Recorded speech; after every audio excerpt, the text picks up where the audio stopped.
Hi friends, thank you for watching The Source, God's Answers to Life's Hard Questions.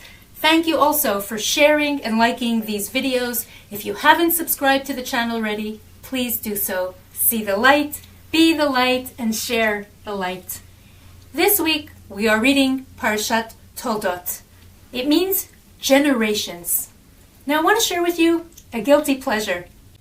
I love Facebook Marketplace. I won't buy anything from there, but I love it. And as I scroll through Facebook Marketplace, I can almost conjure the musty smell of the estate sales, but always a feeling of sadness overtakes me. Because there are items that were once treasured. People worked so hard for them. And now they're being sold off by a new generation who couldn't care less. And just how meaningless it all seems. The summation of a life that can be auctioned off for cheap on Facebook, eBay, and elsewhere. In contrast, I can't help but think of the great enthusiasm and the long lines that are forming on Black Friday for the latest things, the latest gadgets and devices. So the deep thinker that I am, I'm compelled to examine the life that lies between. And I ask, what is it really all about? What remains of us if the lives that we've lived through and sweated through and worked so hard are simply trivialized by an everything must go sale? In this week's Torah portion, Toldot, we read about the birth of twin brothers, Esau and Jacob. They were so diametrically opposed and opposite to each other's opinions that they began fighting while they were still in their mother's womb. And their affinities were very clear from the onset. Esau lived only for the material world and all that it had to offer. Jacob lived only for God, for family, for the world to come. So Esau was so carnally invested in the physicality of this world that for food, for lentil stew, he sold his firstborn birthright to his younger twin brother. And why did he do that? To satisfy a life-sapping hunger. A hunger that was born from his exhaustive and exhausting sins. And that birthright involved responsibility, accountability, obedient behavior. And that meant nothing to him. It was just the potential burden, or as we would say, it was a pain in the neck. But even without Facebook Marketplace, or Virage, or all these other websites, he still successfully sold his divine mission. Not a simple mission, a mission for which both his grandfather and his father had lived and risked their lives. Meant nothing to Esau. And what is so sad about Esau is that he had the potential to be even greater than his brother Yaakov.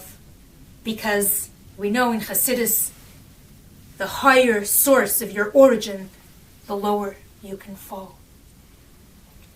He had the potential for greatness, but he wasn't interested in the job. He lived for the now.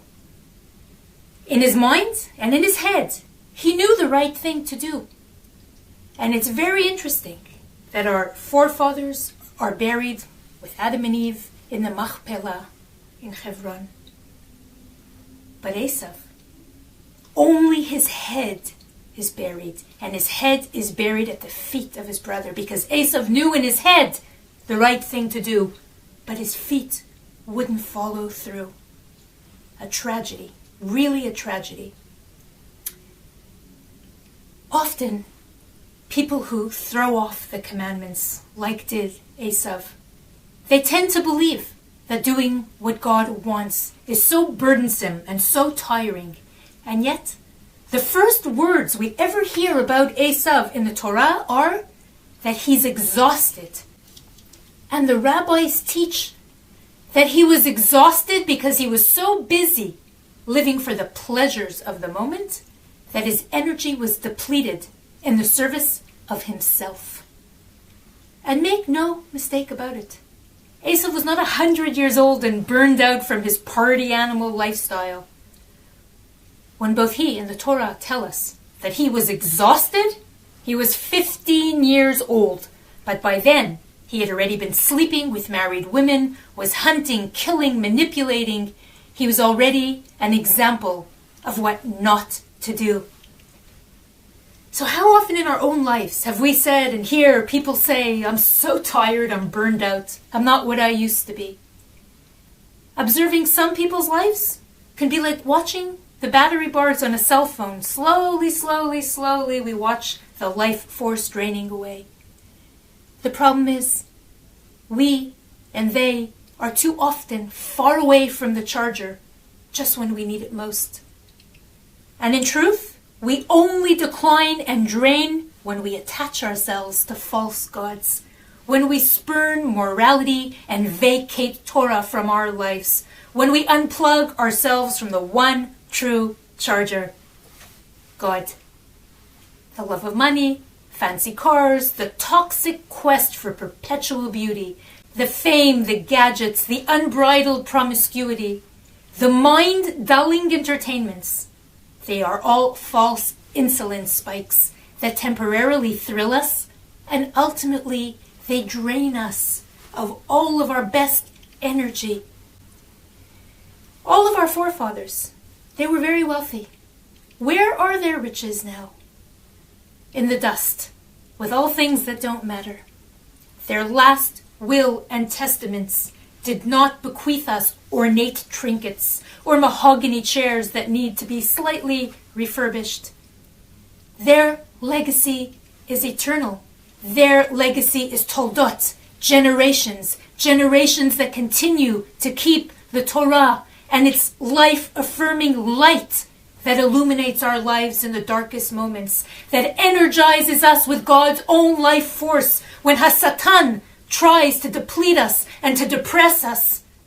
When God is our charger, we don't burn out and fade away. We become like the Hanukkah miracle, where the light lasts longer than nature expects. We become like the burning bush that is aflame, and yet it's not consumed. We become the radiant light unto the nations that no Nazi's black boot can stomp out. I think about Black Friday, aptly named for a dark mindset that sucks us in to believing that we need stuff and more stuff. I know, I've been there too. Gadgets rendered into gods until they become obsolete, until they end up on an online marketplace, until a stranger with a pickup truck hauls them away, a life once treasured. And so, my friends, I must ask you, what do we leave behind that endures? Every moment is a fight for survival and offers us the opportunity to choose between life or death, to be an Esau or to be a Jacob. Will we live solely for the here and the now, and for the immediate gratifications which leave us lonely and leave painful emptiness as they quickly evaporate with all their charms? Or will we triumph over the hours, the days, the years, the moments by efforting to be better Jews on all fronts and creating a lasting legacy, creating toldot, generations? And for the self-excusing, delusory romantics who tend to believe that the Almighty loves all His children, regardless how they live their lives, let God's own words end this article. God says, I loved Jacob and I hated Esau. Shabbat Shalom.